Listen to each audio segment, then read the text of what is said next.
Let's dive into what's really going on inside your brain when you procrastinate. Because once you understand the biology behind your behavior, it becomes so much easier to change it. This isn't just about mindset. It's about neurochemistry and how your brain is wired to avoid discomfort and seek pleasure. At the center of this process is a powerful chemical called dopamine. You've probably heard of it. It's often referred to as the feel-good neurotransmitter, but that's only part of the story. Dopamine isn't really about pleasure. It's about anticipation, about motivation, about the drive to act. Every time your brain perceives something as rewarding, whether it's a delicious meal, a social interaction, or checking your phone, it releases dopamine. This tells your body, that was good. Let's do more of that. It reinforces behavior. It literally rewires your brain. Now, here's where it gets interesting. When you're faced with a task that feels hard, boring, or overwhelming, like writing a report, preparing a tax form, or making a difficult phone call, your brain doesn't get that anticipatory dopamine spike. There's no immediate reward. It feels uncertain, uncomfortable, and your brain says no thanks. Let's find something easier. So instead, it looks for something that will deliver that dopamine hit, something low effort, high reward. That's when you find yourself grabbing your phone, checking social media, watching videos, snacking, or doing literally anything else that feels good right now. And just like that, procrastination becomes a coping mechanism. It's your brain choosing short-term comfort over long-term benefit. Not because you're weak, but because your brain is running on an ancient survival system that prioritizes immediate reward and avoids perceived threats. Let's take a step back and imagine this in real life. You sit down at your desk to start writing a presentation for work. It's due in 2 days, but you want to get ahead. As soon as you open the file, you feel a little anxious. You're not sure where to begin. What if it doesn't turn out well? What if your manager doesn't like it? Your brain detects this emotional discomfort. There's no dopamine in sight, no clear reward, just uncertainty and pressure. Then, suddenly, ping, you get a notification on your phone. It's a message. You check it. Dopamine. Then you see an interesting video on Instagram. You click. More dopamine. Suddenly 20 minutes have passed, and the presentation is still untouched. That's not a lack of discipline. That's neurochemical logic. And here's the kicker. The more often your brain chooses the dopamine shortcut, the more it reinforces that behavior. It's like a well-worn path in the forest. Every time you walk that trail, it gets more defined. Easier to follow. Harder to ignore.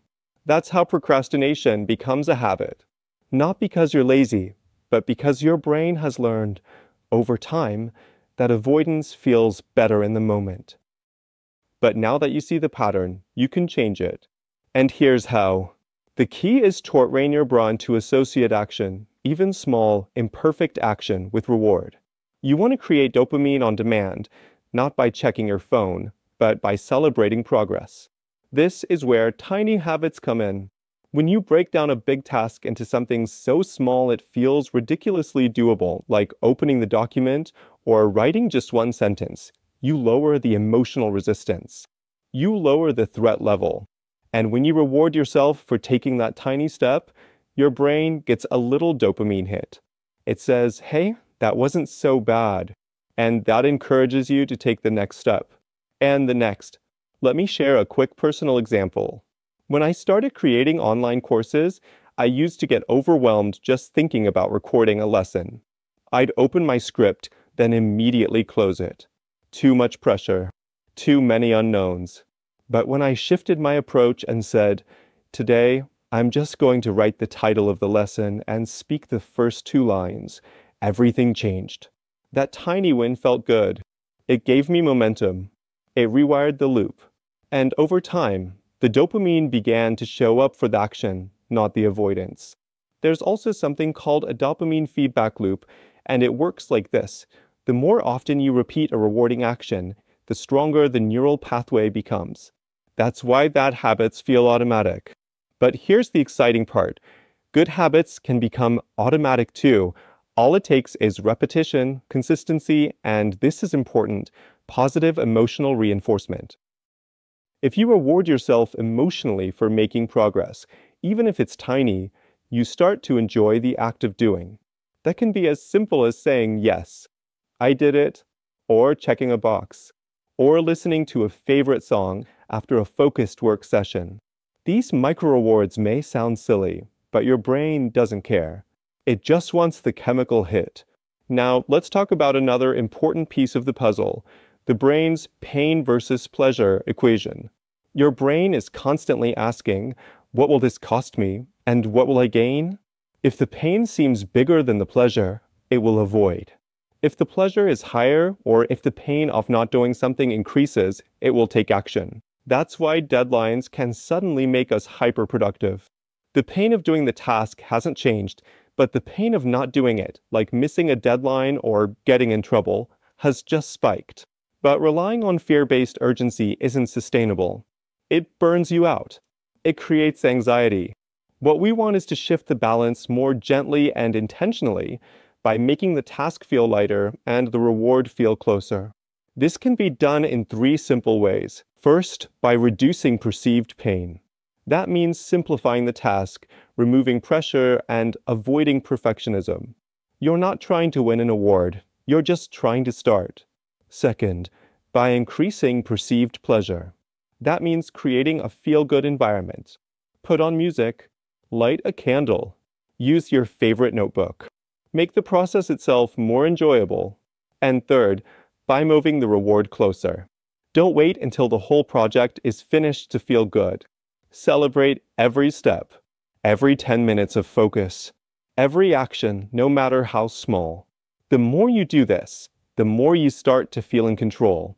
And that feeling, that sense of agency, is more powerful than any productivity hack. So here's what I want you to take away from this lesson. You're not lazy. You're not broken. You're operating under the influence of a chemical system that prioritizes short-term reward. But you have the power to guide that system, to train it, to gently shift it toward habits that support your growth, not sabotage it.